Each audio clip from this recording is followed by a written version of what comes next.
माझं बोलणं झालं असेल तर मी इथे का सांगू? झालं ना, पण मी कॅमेऱ्यावरती का सांगू? हा आमचा अंतर्गत विषय आहे. कोणी कोणाला भेटावं, काय करावं, पण मी काल सांगितलं आणि आज हे सांगतो.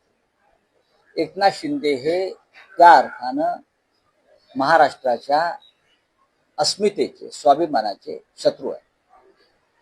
हिंदुहृदय सम्राट बाळासाहेब ठाकरे यांची शिवसेना अमित शहाच्या मदतीनं चोरली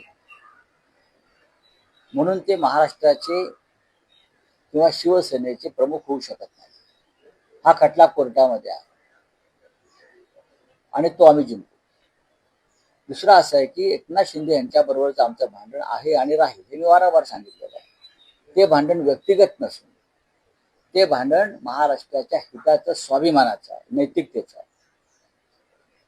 आणि हे भांडण आम्ही टोकाला नाही, हे सुद्धा आम्ही सांगितलं. या उपर मला याविषयी काही बोलायचं नाही असं मी काल सांगून सुद्धा आपण असे प्रश्न वारंवार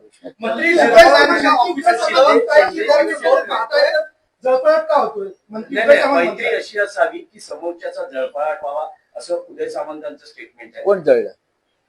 दुसरं स्टेटमेंट कोण कोण त्यांचा अप्रत्यक्ष त्यांचा रोग कोणावरती असेल, काही असेल, पण त्याच्यावरती आमच्या पक्षाकडनं कोणी प्रतिक्रिया व्यक्त केली आहे का? स्वतःच जळतायत ते, स्वतःच त्यांच्या बुडाला आग लागलेली आहे. ते त्यांनी उगाच या विषयावरती फार चर्चा करू नये. मूर्ख लोक आहेत.